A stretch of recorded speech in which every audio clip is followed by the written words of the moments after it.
Michael Angelo ఎంతమందికి తెలుసు? Michael Angelo గొప్ప శిల్పకారుడు, గొప్ప చిత్రాలు చిత్రించినటువంటి గొప్ప చిత్రకారుడు.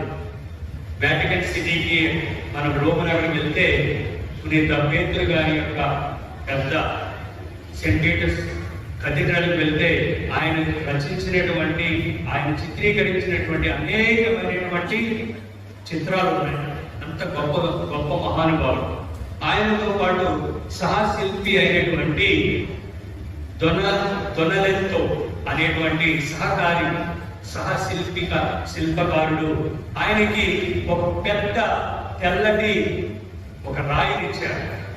ఇచ్చి దీన్ని నువ్వు మంచిగా చిత్రీకరించు, శిల్పంగా చెప్పు అన్నప్పుడు ఆయన దొనలెంతో ఆ చిత్రకారుడు ఈ తెల్లటి రాయికి ఏదో మచ్చ ఉంది, ఇది అంత ఉన్నతమైనటువంటిది కాదు, అంత గొప్పది కాదు, దీనిలో ఏదో కొంత తక్కువగా ఉన్నది, కొంత అంతా బాగోలేదు, అంత పర్ఫెక్ట్ గా లేదు అని అయినప్పుడు అదే రాయిని మన మైకల్ ఆంజెలో చేతిలో పెట్టినప్పుడు ఆయన సుందరమైనటువంటి, అందరూ మెచ్చుకొని తగినటువంటి గొప్ప ఒక శిల్పాన్ని చెక్కారు.